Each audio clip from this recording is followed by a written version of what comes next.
کہ جمعے کی دوسری اذان جو ہے نا وہ خطیب کے سامنے کھڑے ہو کے نہیں دینی چاہیے، باہر دروازے پہ دینی چاہیے۔ اعلیٰ حضرت رحمت اللہ علیہ نا جبل پور چلے گئے، سفر تھا، وہاں آپ کے 2 خلفاء تھے، باپ بیٹا، مولانا عبدالسلام بھی خلیفہ تھے، مفتی برہان اللہ ان کے بیٹے وہ بھی خلیفہ تھے۔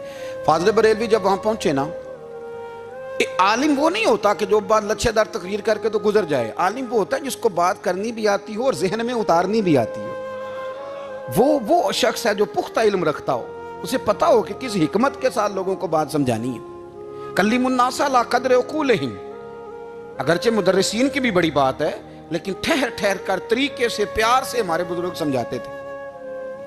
اعلیٰ حضرت سے وہاں کسی نے پوچھا جی جمعے کی دوسری اذان کہاں پڑھنی چاہیے، تو اعلیٰ حضرت فرمانے لگے باہر پڑھنی چاہیے۔ آپ نے وہ فتویٰ دے دیا، وہاں جناب لڑائی شروع ہو گئی، وہاں لوگوں نے کہہ دیا جناب ہمارے ہاں 40 سال سے ہو رہی ہے، کسی نے کہا 35 سال سے۔ اعلیٰ حضرت فرمانے لگے دین تجربے سے نہیں آتا، دین علم سے آتا ہے، یعنی 40 سال تجربہ ہو گیا تو اس کا مطلب ہے آپ عالم ہو گئے، دین کا تعلق تجربے سے وہ علم سے ہے۔ وہ بحث ہو گئی۔ اعلیٰ حضرت نا انگریز کی عدالت نہیں جاتے تھے، فرماتے تھے عدالت تو وہ ہوتی ہے جہاں عدل ہوتا ہے، آپ اس کو کچہری کہتے تھے، عدالت کہتے ہی نہیں تو کبھی گئے ہی نہیں تھے۔ انہوں نے مقدمہ کرا دیا اعلیٰ حضرت پہ، پرچہ کٹوا دیا جی مولانا نے فساد کرا دیا۔ اب وہ جج مسلمان تھا، اس نے ریڈ کر لیا، وہ جو نائب قاصد نہیں، وہ ادری جس کو کہتے ہیں آوازیں دیتا ہے، فلاں بن فلاں حاضر ہو، وہ اعلیٰ حضرت کا مرید تھا۔ آپ نے اسے بلا کے نا تو ساری بات سمجھا دی، وہ سمجھ گیا کرنا کیا ہے۔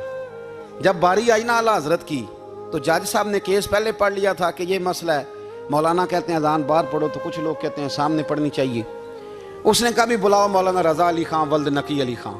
وہ کہنے لگا کھڑا ہو کے نا جج کے سامنے، کانوں میں دونوں بالکل جج کے آواز دینی تھی نا باہر جا کے، تو جج صاحب کے سامنے جج صاحب کی طرف منہ کر کے کہنے لگا مولانا رضا علی خان ولد نقی علی خان حاضر ہو، اور جج کہنے لگا بیوقوف باہر جا کے کہنے لگے یہی تو میرے پیر کہتے ہیں، یہی تو وہ فرماتے ہیں کہ خطیب تو آیا بیٹھا جمعہ پڑھانے، وہ تو آیا ہوا ہے، باہر جا کے کہے جو نہیں آئے انہیں بھی پتہ چل جائے کہ جمعہ پڑھنا ہے، یہی تو وہ کہتے ہیں۔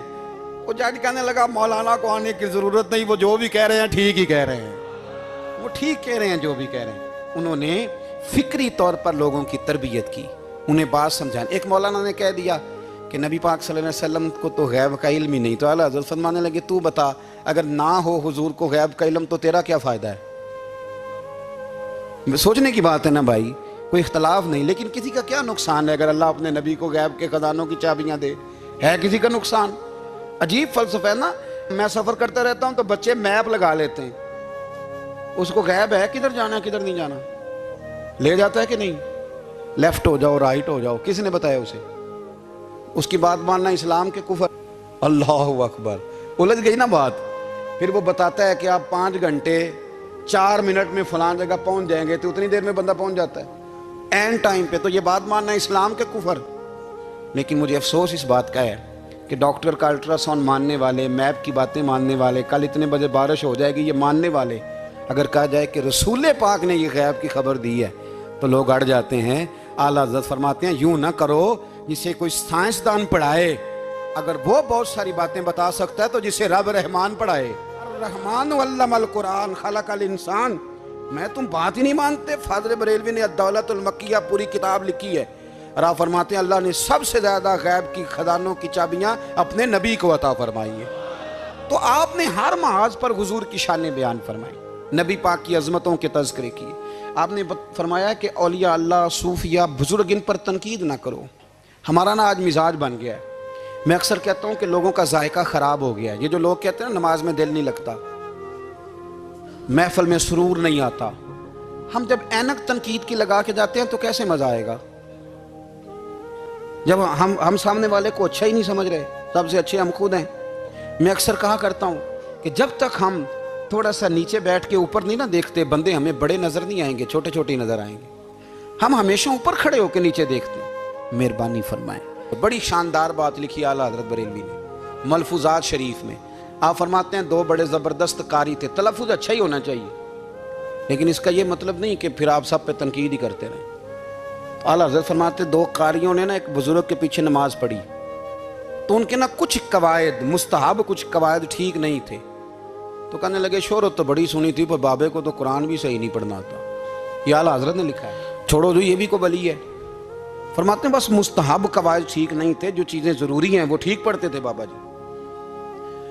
اب ان دونوں نے تنقید کی دل میں اور باہر نکل گئے ایک دوسرے سے کہنے لگے یار کتنا سوچ کے آئے تھے پر یہ تو قرآن پاک بھی ٹھیک نہیں پڑھتے.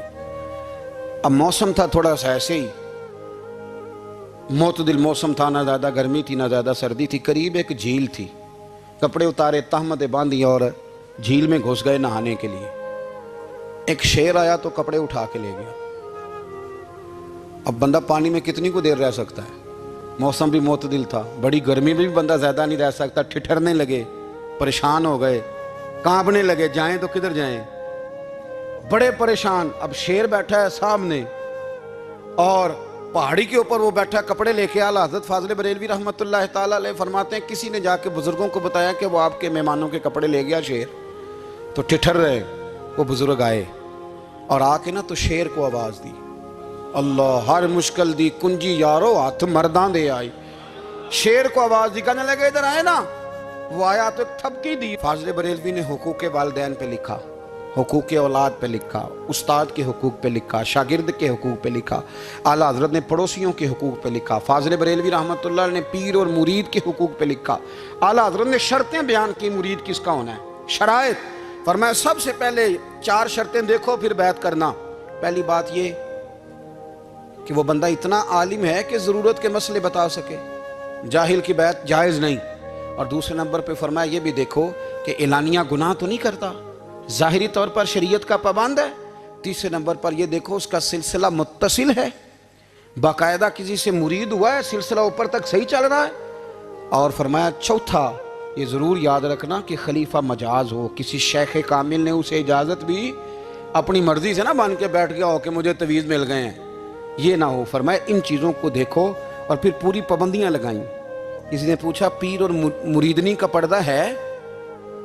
تو اعلیٰ حضرت فرمانے لگے نبی پاک کی جو بیویاں ہیں نا وہ مومنوں کی مائیں ہیں, ان کو قرآن نے مائیں کہا ہے. تو اگر اس ماں کا بیٹے سے پردہ ہے تو پھر مریدنی کا پیر سے پردہ کیوں نہیں؟ فرمایا واجب ہے مریدنی کے لیے پیر سے پردہ کرنا, واجب ہے. آپ کو ایک بزرگ تھے, انہوں نے اپنے ہاں جلسے پہ بلایا. جب آپ پہنچے تو وہ عورتوں کو ننگے منہ تعویذ دے رہے تھے. آپ نے دور سے دیکھا تو واپس آ گئے. وہ دوڑے پیچھے, کہنے لگے مولانا کچھ تو خیال کریں, لوگ کیا سوچیں گے, ایسے چلے گئے. تو آپ فرمانے لگے شاہ جی آپ نبی پاک کی شریعت کا خیال نہ کریں تو میں آپ کا خیال کروں؟ شریعت اسلامیہ کا خیال نہیں کر رہے, بے پردہ عورتوں میں بیٹھے ہو. وہ کہنے لگے میں توبہ کرتا ہوں, آج کے بعد نہیں کروں گا. فرمایا پھر ہاتھ بڑھائیے, پھر میں آپ کے ہاتھوں کے بوسے لیتا ہوں. اس لیے کہ اگر آپ مان گئے ہیں تو پھر ہمارا اختلاف نہیں. ساری زندگی دین کی پہرے داری کی. اعلیٰ حضرت رحمۃ اللہ علیہ نے آج سے 150 سال پہلے کہا تھا مسلمان اپنے بینک قائم کریں, اپنا سرمایہ. ایک جو باتیں آج کر رہے ہیں نا آپ کے لوگ دانشور, وہ 125 سال پہلے کہا تھا کہ اپنے بینک بناؤ, آپس میں مسلمان تجارت کریں. فرمایا اپنا پیسہ ایک دوسرے پر خرچ کرو, غریبوں کو وظائف دو, وہ سارے طریقے اپناؤ جو صحابہ نے اور محبوب کریم نے ہمیں عطا فرمائے. مسلمانوں کی فلاح پر انہوں نے بڑا کام کیا.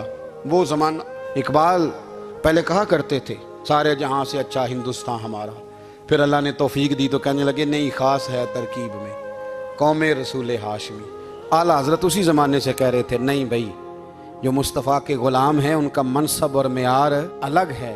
بڑی محبت سے زندگی گزاری, اللہ سے بڑا ڈرتے تھے. سید ایوب علی رضوی صاحب آپ کے خلیفہ ہیں. وہ کہتے ہیں ایک چھوٹا سا بچہ صبح صبح آ گیا, کہنے لگا حضور آپ کی کل دعوت کرنی, آ جائیں گے؟ آپ نے فرمایا آ جاؤں گا. کہنے لگا میں یتیم ہوں, باپ میرا فوت ہو گیا اور میرا بڑے دل کرتا ہے آپ سے محبت ہو گئی. فرمایا کب آؤں؟ اس نے کہا کل آ جانا. کیا کھلاؤ گے؟ تو چنے کی دال اس نے جھولی میں ڈالی. کہنے لگا حضور میں لے آیا ہوں, رات کو بھگاؤں گا, کل آپ کو کھلاؤں گا. آپ بیمار رہتے تھے, دوپہر کو سوجی کے بسکٹ کھایا کرتے تھے. سید صاحب کہتے ہیں جب وہ جانے لگا تو اعلیٰ حضرت فرمانے لگے اگر اجازت دو تو ایک بندہ ساتھ لے آؤں. کہنے لگا لے آؤ. فرماتے ہیں اس کے گھر گئے تو اندر بیٹھنے کی جگہ بھی نہیں تھی. 1000 کتاب کے مصنف, لاکھوں کروڑوں مریدوں کے پیر, امت مسلمہ کتنے بڑے لیڈر. کہتے ہیں اس نے نا باہر گلی کے باہر دروازے کے باہر چٹائی بچھا دی. کہنے لگا حضور اندر جگہ نہیں ہے, میری اماں ہے اور آپ عورتوں سے بڑا پردہ کرتے ہیں. اعلیٰ حضرت باہر بیٹھ گئے زمین پہ. اس کو کہتے ہیں لاجپال پیر۔ باہر بیٹھ گئے، وہ چنے کی دال لایا اور باجرے کی موٹی روٹیاں۔ آپ کو تکلیف رہتی تھی پیٹ میں، آپ وہ چیزیں استعمال نہیں کرتے تھے، پر 1.5 روٹی کھائی۔ کھانے کے بعد کا جائیں، کہنے لگا نہیں میری اماں آگ جلا رہی ہے، چائے پی کے جانا۔ وہ چائے آئی، جو بندہ سڑک سے گزرتا حضور جہاں بیٹھنے فرمایا جاؤ کام کرو، دعوت ہماری ہے تمہاری نہیں، جاؤ اپنا کام کرو۔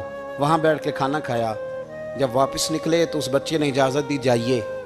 واپس آئے تو کچھ چہرے پہ کمزوری کے آثار تھے، کچھ تکلیف پیٹ میں شروع ہو گئی۔ سید صاحب کہنے لگے حضور آپ نے کیا کیا، بیمار ہو جائیں گے۔